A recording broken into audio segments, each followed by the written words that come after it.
നമസ്തേ. കഥകളതി സാഗരത്തിലേക്ക് സ്വാഗതം. ഇന്ന് കലയരങ്ങൻ്റെ ദിവസമാണ്. കാര്യം ഞാൻ ഇന്നൊരു ഒരു ഒരു വൈകുന്നേരത്തെ ചായക്കുള്ള ഒരു പലഹാരമായാണ് ഇന്നത്തെ എൻ്റെ പാചകവിധിയിൽ ഉൾപ്പെടുത്തിയിരിക്കുന്നത്. അത് ഉണ്ടാക്കിയൊക്കെ വെച്ചു, ചായ കുടിച്ചു. റെക്കോർഡ് ചെയ്യുന്നതിന് മുൻപായിട്ട് എനിക്ക് അത്യാവശ്യമായി ഒന്ന് പുറത്തു പോകേണ്ടി വന്നു. തിരിച്ചു വന്നപ്പോൾ കുറച്ച് സമയമൊക്കെ വൈകി. ഇപ്പോഴാണ് സാധിക്കുന്നത് റെക്കോർഡ് ചെയ്യാൻ. പറയാം, ഈ പാചകം നിങ്ങളൊരു പക്ഷെ പലരും ഉണ്ടാക്കിയിട്ടുള്ളതായിരിക്കാം, അല്ലെങ്കിൽ വളരെ എളുപ്പത്തിൽ ഉണ്ടാക്കാവുന്നതുമേ ഉള്ളൂ. വൈകുന്നേരത്തെ ചായയ്ക്ക് നമുക്ക് എടുക്കാവുന്ന ഒരു ചെറിയ പലഹാരമുണ്ട്. ഇതിന് ആവശ്യമായിട്ടുള്ള കാര്യങ്ങൾ: ഈന്തപ്പഴം വേണം, കുറച്ച് കശുവണ്ടിപ്പരിപ്പ് വേണം, പിന്നെ പഴംബോളിയൊക്കെ ഉണ്ടാക്കുന്ന ബജ്ജി പോലത്തെ ബജ്ജിയുടെ കൂട്ട്, അതായത് കുറച്ച് അരിപ്പൊടി, കുറച്ച് മൈദാപ്പൊടി, പഞ്ചസാര, ഇത്തിരി ചുക്കും ജീരകവും പൊടിച്ചത് എല്ലാം കൂടി ചേർത്ത് പഴംപൊരി ഉണ്ടാക്കുന്നതിന് സെറ്റ് ചെയ്യുന്ന മാവ്. ഇത്രയും സാധനങ്ങളെ വേണ്ടു. അപ്പോൾ ഈ പറഞ്ഞതുപോലെ ആദ്യം നമ്മൾ ചെയ്യേണ്ടത് എന്താണെന്ന് വെച്ചാൽ, കശുവണ്ടിപ്പരിപ്പ് മുഴുവനോടെ ഉള്ള പരിപ്പാണ് നല്ലത്. പൊളിച്ചിട്ടുള്ള പൊളിയല്ല, മുഴുവൻ പരിപ്പ്. ഒരു 10 എണ്ണം നമുക്കിപ്പോൾ ഉണ്ടാക്കണമെന്ന് വിചാരിക്കുക. അതിലൊരു 10-15 ഒന്ന് വറുത്തെടുക്കുക. അത് ഒരു ചെമ്പറന്ന നിറാകെ വരുമ്പോൾ ആ വറുത്ത് എടുത്ത് മാറ്റി വയ്ക്കുക. നെയ്യിലാണ് വറക്കാൻ നല്ലത്, നെയ്യാണ് സ്വാദും.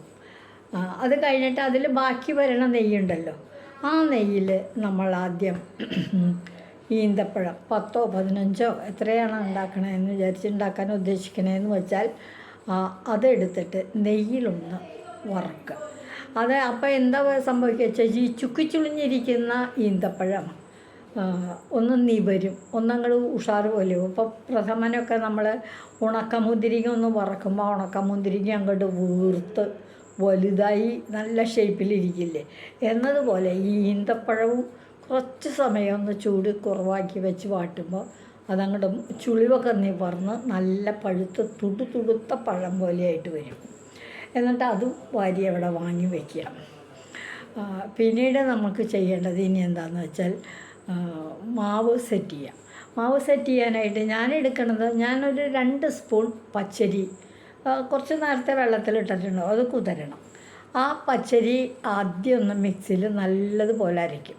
പിന്നെ അത് മിക്സിയിൽ നിന്ന് അങ്ങനെ മാറ്റുമൊന്നുമില്ല, നന്നായിട്ട് അരഞ്ഞൊന്ന് കണ്ട പിന്നെ അതിലേക്ക് കുറച്ച് മൈദ, ഇത്രയും ഈന്തപ്പഴം ഇങ്ങനെ വരാനുള്ളതായിട്ടുള്ള മൈദ ഇടും, അല്പം ഉപ്പിടും, ഒരു 3 സ്പൂൺ 4 സ്പൂൺ പഞ്ചസാര ഇടും. മധുരം വേണം ഇതിൻ്റെ പുറന്തോടിന്. പിന്നീട് അല്പം ചുക്കോ ജീരകമോ പൊടിച്ചതോ അതും ഇതിനകത്തിടും. ഇത് എല്ലതും കൂടി ഒന്നുകൂടി അങ്ങോട്ട് അരയ്ക്കും മിക്സിയിൽ. അപ്പോൾ വെള്ളം കുറവായിട്ടുള്ള പോലെ അരച്ച് ആ മാവ് സെറ്റ് ചെയ്ത് വാങ്ങിയിടും. പിന്നെ ഇതിലേക്ക് കുറുകിയിരിക്കണം. നമ്മൾ പഴംപൊരിയൊക്കെ ഉണ്ടാക്കുമ്പോൾ പഴം അങ്ങോട്ട് കീറിയിട്ട് അതിങ്ങനെ മുക്കിയെടുക്കുമ്പോൾ അതിൻ്റെ പുറന്തോട് ഉണ്ടാക്കാൻ വേണ്ടിയിട്ട് മാവ് പിടിക്കണില്ല എന്ന പോലെ ഇതും അതേ പാകം അതേ കൂട്ടമൊക്കെ തന്നെ. എന്നിട്ട് അത് ആ മാവ് സെറ്റ് ചെയ്ത് വെച്ച് കഴിഞ്ഞാൽ ലേശം സോഡാപ്പൊടി ഇടാമല്ലോ, അപ്പം ഇങ്ങനെ വീർത്തിരിക്കും, ഒന്നും ഇതായിട്ടിരിക്കും, ബജ്ജി ഇതുപോലെ ഇരിക്കും. പിന്നീട് ഈ വറുത്ത് വെച്ചിരിക്കുന്ന ഈന്തപ്പഴം അങ്ങ് മുറിക്കുമ്പോൾ അതിൻ്റെ അകത്ത് കുരു ഉണ്ടാവും. ആ കുരു അങ്ങ് എടുത്ത് മാറ്റുക. എന്നിട്ട് അതിനകത്തേക്ക് നമ്മൾ വറുത്ത് വെച്ചേക്കണം അണ്ടിപ്പരിപ്പിലത്തെ ഒരെണ്ണം അങ്ങോട്ട് കയറ്റി വയ്ക്കുക. എന്നിട്ട് പിന്നെ അത് കൂട്ടിച്ചേർത്തിട്ട് ഇങ്ങനെ പതുക്കനെ കുഴക്കണ പോലെ ഒന്ന് അമർത്തി അങ്ങോട്ട് പിടിക്കുക. വെറുതെ പിടിച്ചാൽ അത് വിടർന്നു. ഒന്ന് അമർത്തി അങ്ങോട്ട് പിടിച്ച് കഴിഞ്ഞാൽ അവിടെ വയ്ക്കുക. അപ്പോൾ ഈ കശുവണ്ടിപ്പരിപ്പ് വറുത്തത് അതിൻ്റെ ഉള്ളിലാക്കും. അങ്ങനെ എല്ലാം സെറ്റ് ചെയ്ത് വെച്ചതിന് ശേഷം ചീഞ്ചട്ടിയിൽ കുറച്ച് എണ്ണ എടുത്ത് അടുപ്പത്തേക്ക് വെച്ച് ആ എണ്ണ അങ്ങോട്ട് ചൂടാവുമ്പോൾ ഈന്തപ്പഴം ഈ മാവിൽ മുക്കി അതിലേക്ക് അങ്ങോട്ട് ഇടുക. എന്നിട്ട് വറുത്ത് കോരിയിടുക. അപ്പോൾ ഈന്തപ്പഴം കൊണ്ടൊരു പൊരി, ഈന്തപ്പഴം പൊരി അതാണ് ഇന്ന് നമ്മൾ ഉണ്ടാക്കിയിരിക്കുന്ന വിഭവം. ഞാൻ കൊണ്ടുവന്നിട്ടുണ്ട് നിങ്ങളെയൊക്കെ കാണിച്ചു തരാനായിട്ട്. ഒരു 10-25 ഉണ്ടാക്കി ഞാൻ.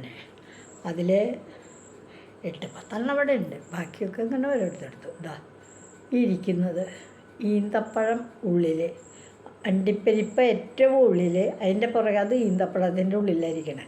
ആ ഈന്തപ്പഴത്തിനെ മൂടിക്കൊണ്ട് പഴംപൊരി ഉണ്ടാക്കുന്ന കൂട്ട് മാവ് അതിൽ മുക്കി വറുത്ത് കോരിയെടുക്കുക. ഇതിങ്ങനെ അടക്കി വെച്ചപ്പോൾ അതിൻ്റെ ഇടയ്ക്കുള്ള വിടവിനെ ഒരു മനോഹാരിതയാക്കാൻ വേണ്ടിയിട്ട് ഒരു ഏത്തപ്പഴം മുറിച്ച് ചെറിയ പീസാക്കി ഈ വിടവുകൾക്കകത്തേക്ക് വെക്കുകയും ചെയ്തു. ഇപ്പം എല്ലാവരും കണ്ടിട്ടുണ്ടാകുമെന്ന് വിചാരിക്കുന്നു. ഞാൻ ഈ കാണിക്കുന്ന ഒരു പലഹാരമാണ് ഈന്തപ്പഴം പൊരി. ഇത് നിങ്ങൾ നേരത്തെ ഉണ്ടാക്കിയിട്ടുണ്ടാവും പലരും. അതല്ല എന്ന് വെച്ചാൽ ഉണ്ടാക്കാം, എളുപ്പമുള്ളതാണ്. എല്ലാ കാലത്തും ഈന്തപ്പഴം കിട്ടും, ബേക്കറികളിൽ നിന്നൊക്കെ മൈദ കിട്ടും, എല്ലാം കിട്ടും. അപ്പോൾ ഈ പലഹാരം ഒന്ന് ഉണ്ടാക്കി നോക്കൂ, ഒരു വെറൈറ്റി. ഈ ഈന്തപ്പഴം പൊരി കുട്ടികൾക്കൊക്കെ വളരെ ഇഷ്ടവും, കാരണം ഇതിൽ എരിവൊന്നുമില്ലല്ലോ. അതുകൊണ്ട് നിങ്ങളെല്ലാവരും ഉണ്ടാക്കുക. മറ്റുള്ള ഒരാളെ കൂടെ, ഒരു കുടുംബത്തെ കൂടെ ഇതുണ്ടാക്കാനായിട്ട് നിർബന്ധിക്കുക, പഠിപ്പിക്കുക. അപ്പോൾ ഈ ഒരു പുതിയ പലഹാരത്തെയും എല്ലാവരും വളരെ സന്തോഷത്തോടെ സ്വീകരിക്കണമെന്നുള്ള അപേക്ഷയോടെ ഈ ഈന്തപ്പഴം പൊരി എല്ലാവരുടെ മുൻപിൽ സമർപ്പിക്കുന്നു. ഇതുവഴി വന്നാലും ഇത്തിരി നേരം ഇരുന്നാലും കഥകൾ കേട്ടാലും കളിയായി പറയും കഥയാണേ, കാര്യം പറയും കഥയാണേ. എല്ലാവർക്കും ഞാൻ നിങ്ങളുടെ മാലതി ചേച്ചി. ഈ ചാനൽ സബ്സ്ക്രൈബ് ചെയ്യാത്തവർ സബ്സ്ക്രൈബ് ചെയ്യൂ. കേൾക്കാത്തവർ ഒക്കെ കൂടുതൽ പേര് കേൾക്കൂ. 2, 3, 4 വർഷമായി 1000-ലേറെ വീഡിയോകൾ നമ്മൾ ചെയ്തിട്ടുണ്ട്. അതെല്ലാം നിങ്ങൾ കണ്ടിട്ടുണ്ടാകുമെന്നുള്ള ഉത്തമ വിശ്വാസത്തോടെ ഞാൻ തൽക്കാലത്തേക്ക് നന്ദി പറയുന്നു. എല്ലാവർക്കും നന്ദി.